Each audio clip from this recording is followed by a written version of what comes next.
Hobby Quick Hits. Delivering that breaking hobby news directly to your earlobes. You want to know those hot drops from the card shop? We've got you covered. With your host, John Newman.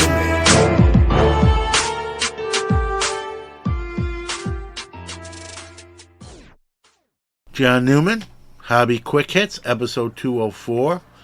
Unless you live under a rock, you've probably heard that Pete Rose, Shoeless Joe Jackson, and others have been reinstated to baseball. What does that mean? Do they get into the Hall? When does it happen? Maybe they don't.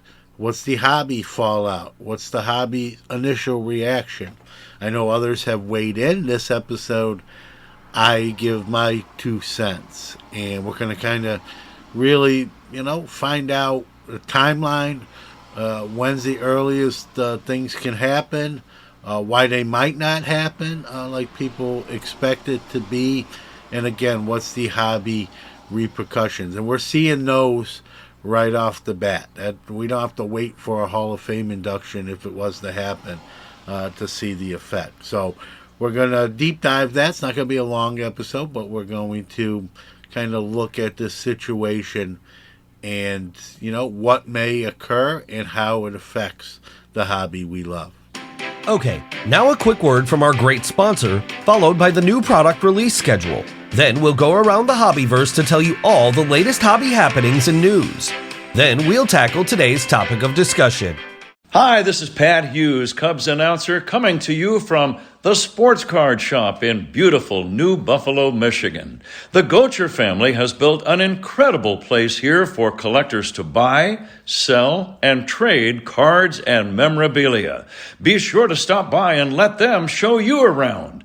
TheSportsCardShop.com, connecting sports, athletes, the hobby, and collectors around the world. Hi. This is Alan Pinkett, and I'm here to tell you the Gocher family has done it again. They've just opened up the Sport Card Shop in downtown Valparaiso, Indiana, and it is awesome. If you're a collector, you need to check this place out. Tell them Alan sent you and get a free gift on your first visit. All right, let's get to the new release calendar and see what's coming out for opening enjoyment in the next 2 weeks, starting with May 27th, 2024, wild card, 5-card draw, stacked deck football. Yeah, that's a mouthful. The following day, the 28th, we have a few releases. 2025 Bowman Baseball Mega. 2024 Panini Select Football Hobby. Going to the 29th, 2024-25, Bowman University's Best Basketball Hobby and Delight editions. Staying on the 29th, 2024-25, Upper Deck Extended Series Hockey. On to the 30th of May, 2025, Leaf Metal Football Hobby and Jumbos. Also on the 30th, Pokemon, Marnie, Steven, Rival Battle Decks. Also, Pokemon, Scarlet and Violet, Destined Rivals. Blister Packs, Booster Bundles, Checkline Blister Packs, and Elite Trainers. All out on May 30th. Staying on May 30th, 2024, Topps Midnight Football. Same day, the 30th, 2025, Sage Aspire Football. Let's go to June 2nd, 2024-25, Panini Impeccable Soccer. 2025, Historic Autograph Celebrity Plus. On the 4th, 2025, Topps Sterling Baseball. Staying on the 4th, 23-24, Upper Deck The Cup Hockey. Yep, 23-24. They're playing catch up, but they'll get there. The 6th, 2024-25, Panini Select FIFA Soccer. Also the 6th, 2024, Panini Select Football H2. 2025, Wild Card Prehistoric Football. And that wraps up your next 2 weeks of product releases. As I always say, choose your product. Happy ripping. Let's go round the hobbyverse and catch up on this week's hobby news. And find out. All right, Fanatics Fest, Saturday, June 21st and 22nd, New York City, Javits Center. Fanatics has announced special wax boxes that will only be found at that show, which are Top Series 2, which will feature inserts only in parallels that will only be found at boxes at the show. Hobby boxes will retail at $300, value boxes at $50. They're also releasing a 2025 Topps Formula One Fanatics Fest edition, and there'll be a third release to be determined. They haven't announced what the third release will be, so save your if you're going to that and want those products. Speaking of shows, the Northeast Sports Card Expo has announced their 2026 event to be taking place in Marlborough, Massachusetts. It will be the largest Northeast show ever. 1,000 tables, 150,000 square feet. It's at the Four Kicks Sports Complex, and that will take place June 26th to 28th, so Friday to Sunday there, and looks to make history as the largest Northeast card show. Fanatics Fest is not really billed as a card show, so the Northeast Sports Card Expo folks are raising the bar starting in 2026. Let's talk some deals here. Golden State Valkyries, the new WNBA franchise, has announced that they have signed on with My Gray Auctions for game used items to head to My Gray's way for auction and sale through them. It's the first WNBA team to sign on in that fashion with My Gray. What else we got? Complex, a YouTube platform with 6.7 million subs, is partnering with Fanatics for a new show called Card Shopping, which will feature a celebrity each episode and their collection and show them making a substantial purchase. The first guest of Card Shopping on the Complex network will be none other than Tom Brady, who, as we all know, recently has really jumped in to the card hobby in a big way, including ownership of an LCS. It's showtime. You probably heard, we don't do this show every week, so we've got 2 weeks worth of news. Pete Rose, Shoeless Joe Jackson, and others were reinstated back to Major League Baseball by Commissioner Rob Manfred. I don't think Pete Rose is getting in the Hall right away. It might be a couple years. Shoeless Joe might have an easier route, as many feel like he didn't do anything wrong from the get-go. But we're going to see. We're seeing the hobby effects of it already with prices increasing on those gentlemen's cards. Let's get to some legal matters.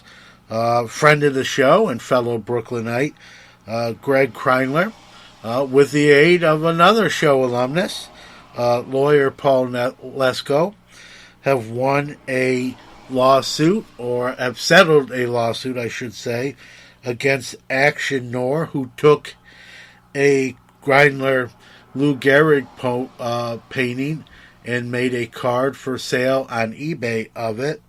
Another outfit, a smaller one, did the same thing with a Jackie Robinson Grindler painting, and they have cease and desist. So Paul Lesko getting it done, hobby lawyer.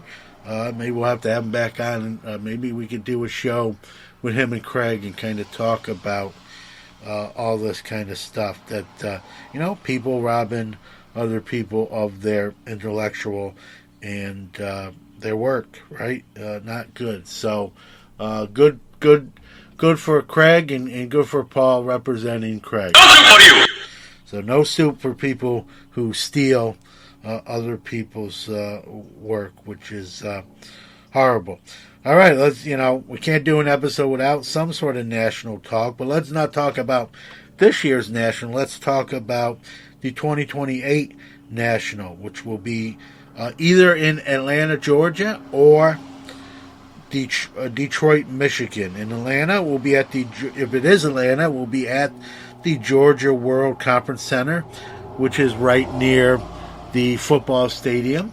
I think it's the Mercedes-Benz Dome is what it's called.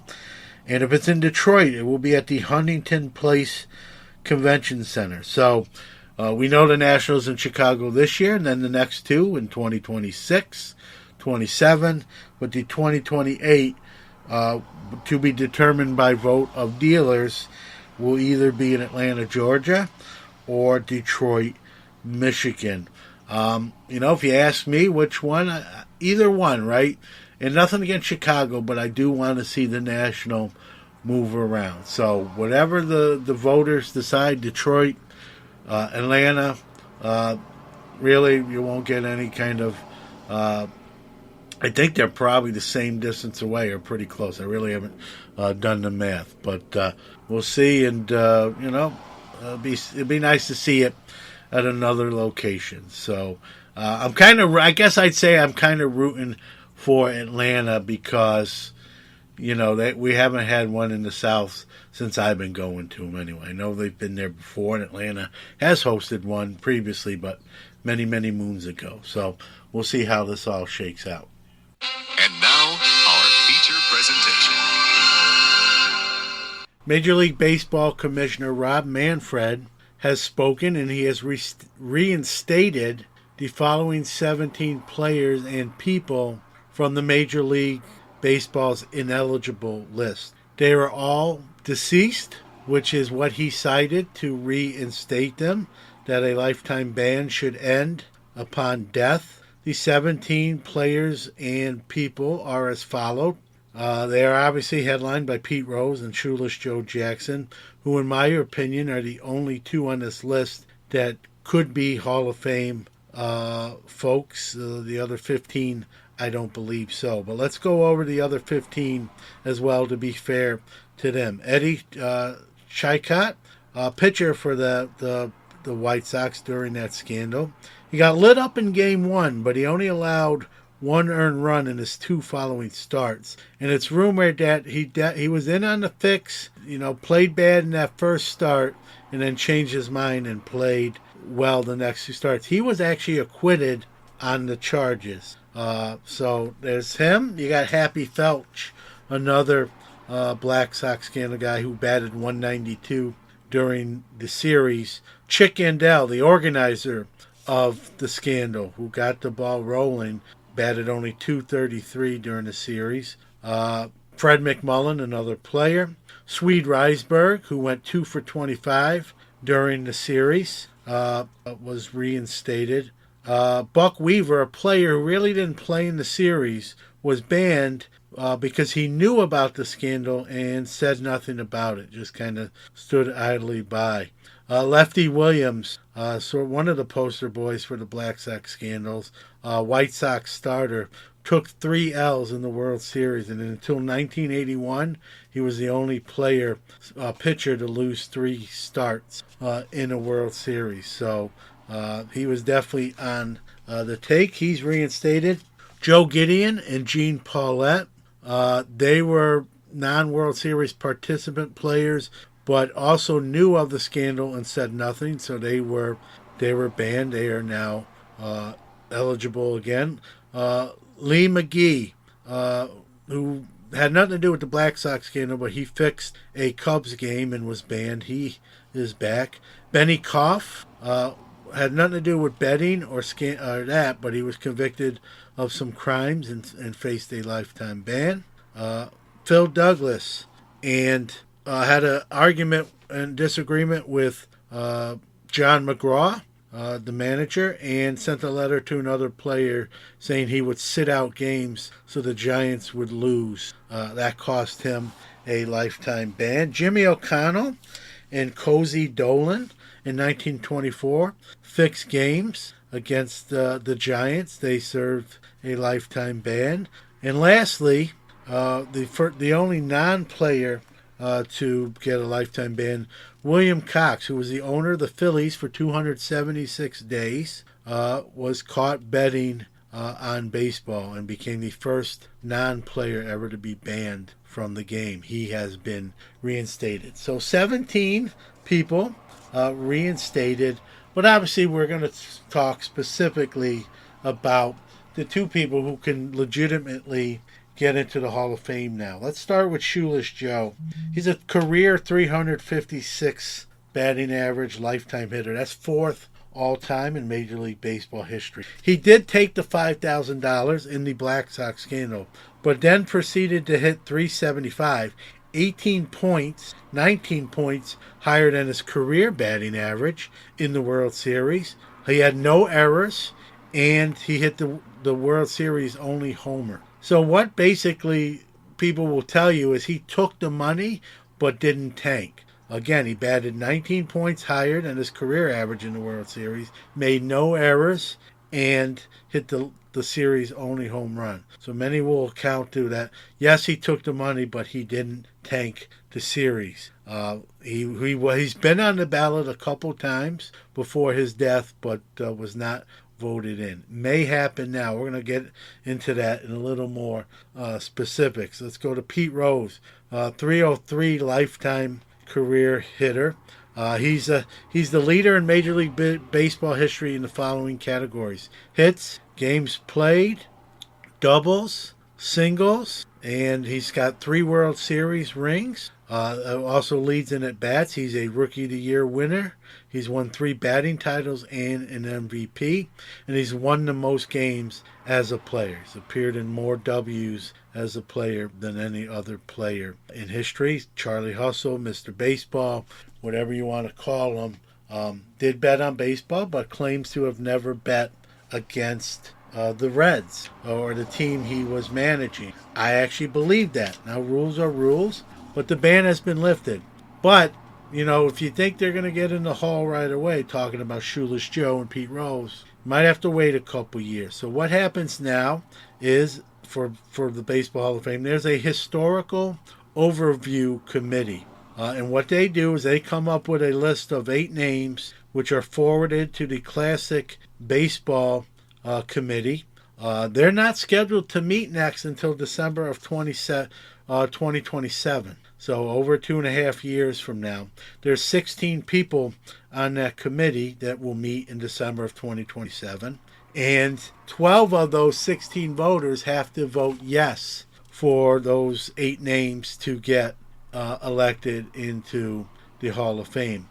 It's pretty much a sure bet that Rose and Shoeless Joe will be 2 of the 8 names forwarded to the Classic Baseball Committee. But there is no guarantee that when they meet in December of 2027 that they'll get 12 of the 16 votes. And I'll venture guess, and this is just hunch, gut instinct, I actually believe Shoeless Joe is more of a, and a pun not intended here, more of a shoe-in to get 12 of the 16 votes for entrance into the Hall over Pete Rose. And here's why. Like I already stated, his numbers bear out that he didn't tank in the World Series. Again, 19 points, higher batting average, the only home run, and 0 errors. And people who watched the games said, if he was tanking, more players should tank. So I think, even though he took the money, I think he took the money with no intention to play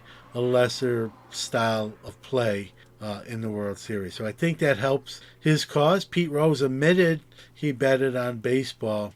They both may well get in, but I think, again, we're looking in the 2028 Hall of Fame induction for these gentlemen to get in to the Hall. So what's been the immediate impact hobby-wise that I can tell? I've done a couple shows since the reinstatement. I don't have any Shoeless Joe Jackson cards in my inventory, so I can't speak to sales on that front, although I do have quite a bit of Pete Rose inventory. And I can tell you, since the announcement, I've sold more Pete Rose cards than prior to the announcement. So I think we all know he's still even before the reinstatement, he was a beloved figure by a lot of people, collectors and in baseball, for the accolades and for the player he was. And so when the ban was lifted, like anybody, right now he becomes eligible potentially for the Hall of Fame, and I think his cards become attractive. Again, I don't have Shoeless Joe Jackson cards at this point, but in doing some research and looking at some final sales numbers on eBay, it's kind of studying that for 30, 40. It looks like there's been an increase in sales even along those fronts as well. And that's pretty much, that shouldn't shock anybody, doesn't shock me. I think now that they're both eligible, people are going to try to buy their cards before they get into the Hall, if they get into the Hall, to before that Hall of Fame bump officially occurs. And it makes sense. We see that even on guys who are not banned, who are just coming up for election. So it doesn't surprise me, to be expected. And I think that trend continues, and maybe even more so as we get closer to that day where their families can enjoy, put their potential induction into the Hall. I got a message from a fan of the show, and they asked me, John, do you think I should be buying or looking at buying, Pete Rose and Shoeless Joe cards? What would you recommend? What say you? And I said, hey, that's, ultimately that's up to you. If you enjoy those players and you want to add them or more cards to your collection, that's what it comes down to first. Again, I told that person, there's no guarantee that either player is going to get in the Hall. If I'm a betting man, again, no pun intended, I think they both get in. Is it the same year? Is it staggered? I don't know. But I said before Pete Rose died, I said they're going to wait till Pete dies, and then sure enough, that's exactly. So wanted to weigh in. I wanted to even mention the other 15 people reinstated, to be fair to them. So got it done today. Hope you enjoyed the show, and we'll see you real soon. All right. Thank you for listening to another episode of Hobby Quick Hits. Want to give out our social media, starting with our website, which is www.sportscardnationpodcast.com. Facebook, you can follow us at www.facebook.com/SportsCardNationPodcast/ Twitter, we are at SportsCardNati1, so it's SportsCard NATI1. Instagram, at SportsCardNationPodcast, or you can email the show, hobbyquickhits@gmail.com.